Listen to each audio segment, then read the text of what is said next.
유동규 전 본부장 측근설에 사실 이재명 지사의 고인이 된 친형도 등장한 내용 어제 저희가 전해드렸었습니다.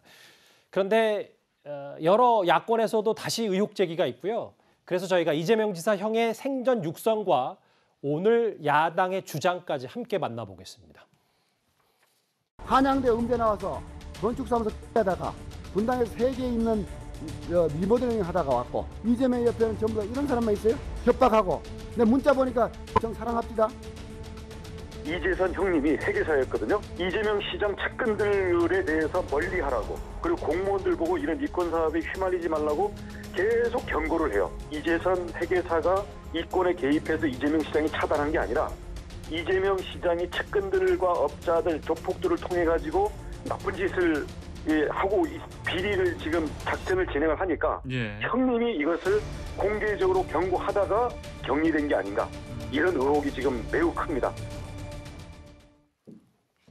장평원관님, 당시 9년 전 성남시 게시판에 올라온 이 이지사의 친형 유동규 전 본부장으로부터 명예훼손으로 고소한다는 협박 전화를 받았다.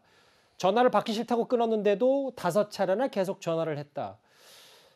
여전히 지금 온라인 커뮤니티에 떠돌고 있는 여러 게시판 내용들인데 이재선 씨의 주장도 저희가 어떻게 좀 봐야 될까요? 저는 이제야 퍼즐이 좀 맞춰지는 것 같아요. 왜냐하면 아무리 가족 안에서 특수한 사정이 있고 불화가 있더라도 친동생이 친형의 가족에게 참 입에 담기 힘든 그런 욕설을 한두 번도 아니고 길게 반복적으로 하기가 쉽지 않거든요. 많은 국민들이 납득을 못해요. 이재명 지사의 사과나 해명을 들어도. 그런데 이 형인 이재선 씨가, 고 이재선 씨가 과거부터 성남시를 중심으로 벌어졌던 대규모 이권 사업과 어떤 부정부패의 사슬을 미리 포착하고 이러면 안 된다, 이렇게 비리하면 위험하다라고 선구자처럼 경고를 했기 때문에 그 측근이라고 할 수 있는 유동규 전 본부장부터 이재명 지사 주변의 인물들이 다수가 동원되어서 이 고 이재선 씨를 핍박하고 괴롭히고 협박하다가 결과적으로는 당사자인 이재명 시장과도, 당시 성남시장과도 관계가 악화 일로를 걷게 되었구나.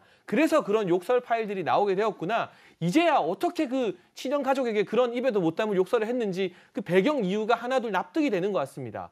지금 이 글을 보게 되면 고 이재선 씨 같은 경우는 유동규 전 본부장을 주축으로 성남시에서 뭔가 막대한 이권 사업이 벌어진다는 것을 2012년도에 이미 인지하고 있었다는 것이죠. 2010년도에 이재명 지사가 성남시장에 당선이 되고 계속해서 아까 제가 말씀드렸던 리모델링 조합 인가부터 시작해서 유 본부장 같은 경우는 도시시설관리공단 임원으로 일을 했으니까요. 그 부분을 먼저 지적했고, 이 지적 때문에 단순히 가족 간의 관계, 부모님 잘 모시고 못 모시고가 아니라 이런 것들 때문에 이재명 지사와 고 이재선 씨의 관계가 틀어진 것은 아닐까 하는 추측도 충분히 합리적으로 제기할 수 있는 시점이 됐다고 생각합니다. 유동규 전 본부장과 관련해서 여야는 여전히 측근설에 대해서 맞붙고 있습니다. 화면 잠시 보겠습니다.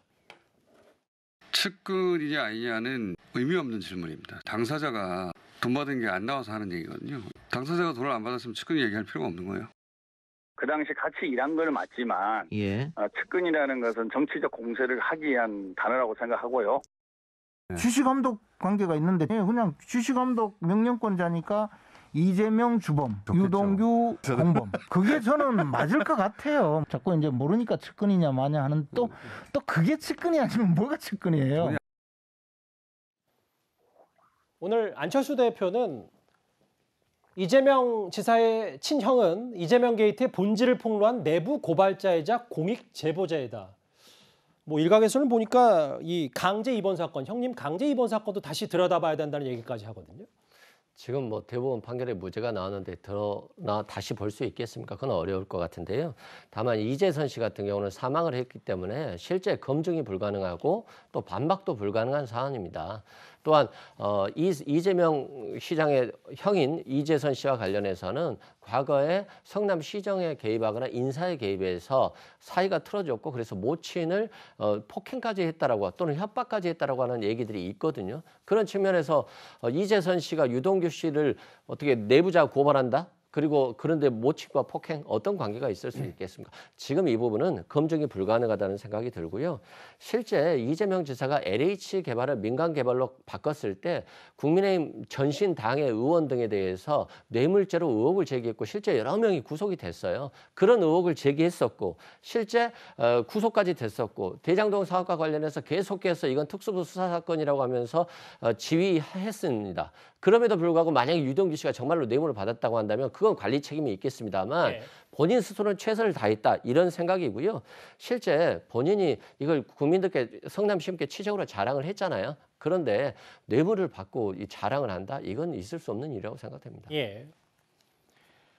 알겠습니다. 이재명 지사의 친형까지 다시 소환이 된 걸 보니까 대장동 특혜 의혹 지금 공방이 치열해질 대로 치열해진 것 같습니다. 이 소식은 여기서 정리하고요. 그럼 이제는 대장동 특혜 의혹과 관련된 여론전을 만나보겠습니다.